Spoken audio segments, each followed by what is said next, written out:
Hello Gemini, Sun, Moon Rising, and Venus signs. Kamusta kayo? Sana po nasa mabuti kayong kalagayan. Welcome back po sa Star Tarot. At kung bago kayo dito, welcome din po kayo. Please subscribe, like, share my videos, and leave me a comment kung nakaresonate po kayo. Thank you. So, Gemini, first card po ninyo, woman. So, you may be dealing with a woman sa ngayon, or maybe you have a relationship with this woman. So, kung sino man ito, you're going to be dealing with this around this time.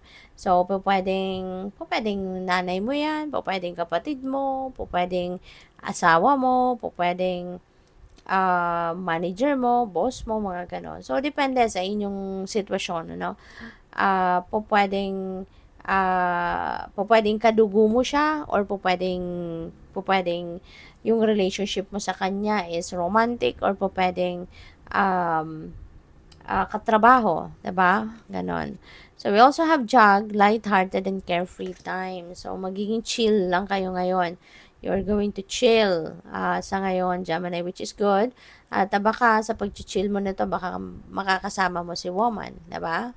So, we also have Claw. Be careful. Do not take risk. Okay?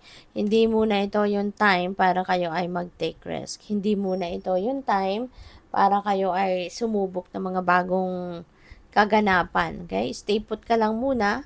Pagplanuhan mo pa muna. Siguro, kailangan mo pa munang pag-aralan mabuti kung ano man itong pinaplano mong mag-take risk ka soon. No?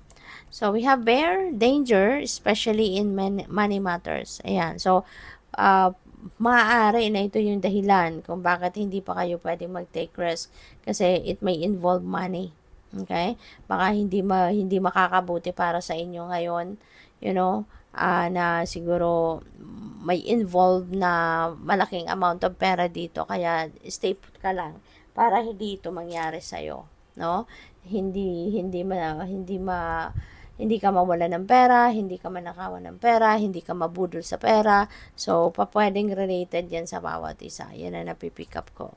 So, we have needle and thread. Wow, napakaganda. There is a sincere wish that will be granted. So, napakaswerte ninyo, Gemini, sa ngayon. No? Kung ano man itong pinaka-sincerest wish ninyo, no? Yan ang sinasabi dito na ibibigay na sa'yo, that will be granted to you by the divine. Kaya, if this message resonates with you, then alam ninyo yan kung ano yung pinaka-wish ninyo, ano yung ang tawag dito, yung pinagdadasal ninyo, yung ganon.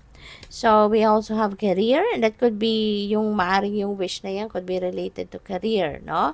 O pwedeng ganun din ang ganap dyan. So, maybe ang iba sa inyo din, focused on career around this time, or will be focusing on your career. So, we have hand, in need of help, assistance, and guidance. So, nangangailangan ng tulong ang iba sa inyo siguro, Gemini, in any way, shape, or form at this time. Or baka merong ibang taong nangangailangan ng inyong tulong, ng inyong gabay. Pwedeng ganun din ang ganap dyan. So, we also have dog barking, advice from a friend. Ayan. So, meron din ditong magbibigay sa iyo ng advice. Kaibigan, na po pwedeng yung advice na to could be solicited. Maaring hiningin ninyo yung advice na to. Or po pwedeng meron din talagang isang kaibigan kayo na super concerned about you, at siya ay hindi na mapakali, at siya ay magbibigay ng advice sa iyo. Okay? We also have moon, changes in your life. May mga pagbabagong magaganap. Merong mga pagbabagong you are going to embrace at this time, depende yan sa inyong sitwasyon, kung anong mga magbabago, Kayo lang ang tanging makakaalam yan when the changes happens, So, what else? We have carrot, opportunity or windfall. Wow. So, napakaganda nito. Baka ito yung magiging dahilan ng mga pagbabagong ito, Mayroon din kayong wish na magka-come true. 'Di ba? Maaari na yung wish ninyo is ito, 'di ba? Baka wini-wish ninyo na magkaroon kayo ng windfall of money, baka wini-wish ninyo na magkaroon kayo ng opportunity, financial opportunity. So, maaring ito na 'yon, mangyayari na. At pwedeng ito yung magiging dahilan, no, ng mga pagbabagong ito syempre sa buhay mo. Kaya congrats sa'yo. And yeah.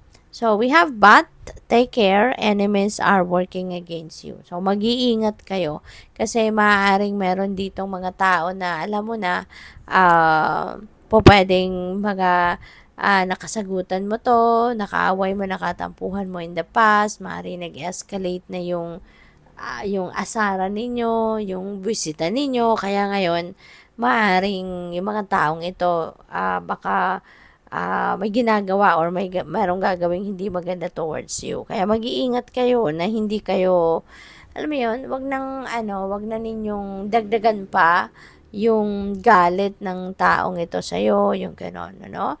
So, be careful of what you say, be careful of what you do, para alam mo yun, hindi na lumala pa kung ano man ang pinag-aawayan ninyo.